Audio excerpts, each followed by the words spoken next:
বাংলাদেশে যারা এই কাজগুলো করে আমি সবার সাথে দেখা করছি, কিন্তু কারোরই পদ্ধতি আমার পছন্দ হয়নি। বাসায় এসে যখন প্রথম ট্রাই করলাম আমি 12 বার ফেইল্ড।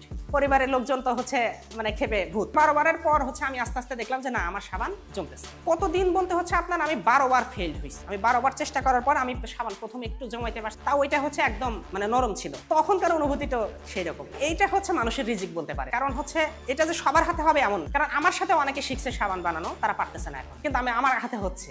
জাদুটা আসলে মানে আপনার অধ্যাবসায় লাগে যে আমাকে পারতেই হবে, এর বাইরে কোনো কথা নেই। প্রথম আমার সাবান ভালো হয়ে গেল, তখন এরকম একটা সাবান নিয়ে আমি হচ্ছে আমার ওস্তাদের সাথে দেখা করলাম। সাবানটা পরীক্ষা করে বললো যে না, এটা একদম পারফেক্ট আছে, আপনি দ্রুত বাজারজাতকরণ শুরু করেন। তো তারপর থেকে আমি হচ্ছে বায়ার খোঁজা শুরু করলাম এবং এখন আলহামদুলিল্লাহ ভালো। প্রথম বিক্রিটা হচ্ছে আমি দোকানে দোকানে যাইতাম, আমি নিজে আমার লোকাল মার্কেটে হচ্ছে নিজে যাইতাম এবং গিয়ে তাদেরকে সাবান আমি দিয়ে আসতাম যে আপনি ফ্রি নেন, আপনি ফ্রি মানুষকে দিয়ে দেন। আমি এরকম প্রায় 70 থেকে 80,000 টাকার সাবান মানুষকে ফ্রি দিয়েছি জাস্ট টেস্ট করার জন্য, কারণ এখানে আমার একটা নলেজ গ্যাদার করার ব্যাপার ছিল। সেটা হচ্ছে যে আমার সাবান আসলে কাজ করতেছে কিনা। আমি তো বলতেছি যে আপনার ত্বক যে সমস্যা আছে, ত্বকের সমস্যাটা সমাধান হয়ে যাবে। প্রথম আমার শেখা থেকে শুরু করে আমার কাঁচামালই নষ্ট হয়েছে প্রায় হচ্ছে 50,000 টাকা, যতক্ষণ পর্যন্ত তো সাবান আসলে হয়ই নাই। এই 50,000 টাকার মধ্যে সাবান আসলে হয় না। তখন আমার কাছে হচ্ছে আমার টাকা কিছু জমানো ছিল এবং আমি আমার সর্বশেষ যে জমানো টাকা সেটা দিয়ে হচ্ছে এখানে ইনভেস্ট করছি। আমার কখনো ভয় লাগে নাই, এই জন্য যে হচ্ছে আমি যদি ফেল হই তারপরে তো কিছু শিখলাম। আমি ব্যবসাতে কখনো লস হয় এটা মনে করি। যখন হচ্ছে মার্কেটে সাবানগুলো যাওয়ার পরে হচ্ছে আমি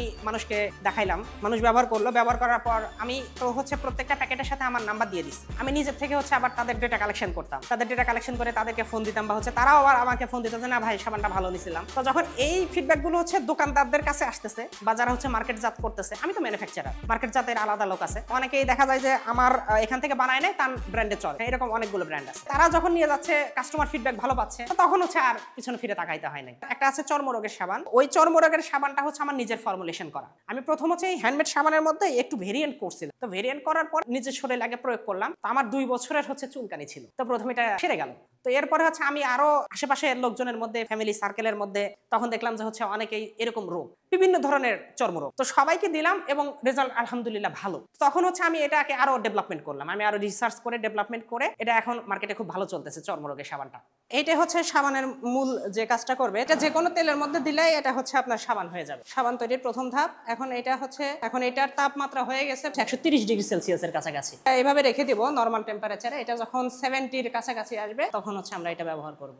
এটা করার জন্য সবসময় হচ্ছে যে এসএস এর আপনার হচ্ছে বাটি এবং হচ্ছে এই চামচ ব্যবহার করতে হবে। পরিবারে আসলে ওইভাবে আপনার হচ্ছে ছিল না, কারণ বাবা মারা গেছে 15 সালে। আমি আসলে স্বাধীন। কি ব্যাপার, তুমি চাকরি করো না কেন, পড়াশোনা শেষ করে এসে ঘুরে বেরো?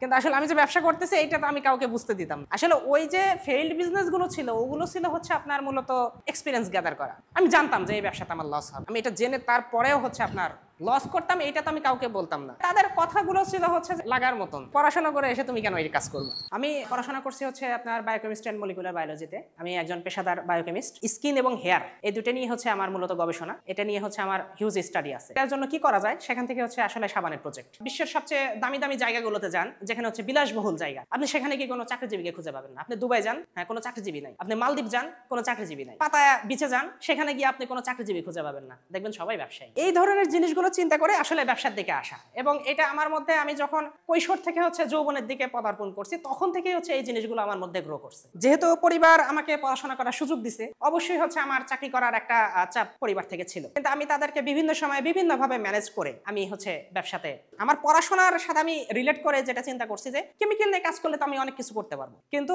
কেমিক্যাল ছাড়া ন্যাচারাল ওয়েতে কি করা যায়, বিপরীত দিকটা আমি চিন্তা করছি। আসলে তো একটা উদ্যোগ নেওয়া হয় হচ্ছে সমস্যা সমাধানের জন্য, ব্যবসা করা হয় লাভের জন্য, কিন্তু উদ্যোগ নেওয়া হয় প্রথমে সমস্যা সমাধানের জন্য। আমি চিন্তা করছি যে ত্বকগুলো কেন ক্ষতিগ্রস্ত হচ্ছে, তারপরে অনেকগুলো আপনার হচ্ছে আপনি আইটেম ব্যবহার করার পরেও দেখা যাচ্ছে যে ত্বকের সুস্থতা আসতেছে না। এরপরে ধরেন যেমন চর্মরোগগুলো হচ্ছে, আপনি যদি আমাদের সাবানগুলো ব্যবহার করেন, হ্যাঁ আপনার চর্মরোগ অটোমেটিক ভালো হয়ে যাবে, পুরোটাই ন্যাচারাল, কেমিক্যাল নাই, এবং হচ্ছে তেলের যে গুণ, তেলের গুণেই আপনার ত্বক সুস্থ হয়ে যাবে। প্রথমে যখন হচ্ছে আমি এক্সপোর্ট ব্যবসা নিয়ে স্টাডি ছিল, তখন হচ্ছে আমি চেষ্টা করলাম যে হচ্ছে আমি কিভাবে এটা এক্সপ্লেইন করতে পারি, আমার প্রোডাক্ট কি হবে। তো তখন দেখলাম যে হ্যান্ডমেড সাবান বাংলাদেশে একটা গ্রোয়িং সেক্টর। তো সর্বশেষ যখন হচ্ছে আমার এই জাপানি হট প্রসেস টেকনোলজি বাংলাদেশে একজনই আছে, উনি হচ্ছে আমাকে শিখাইলো। Baby, you know that I'm bad for you, yeah. Why you gotta be so nice?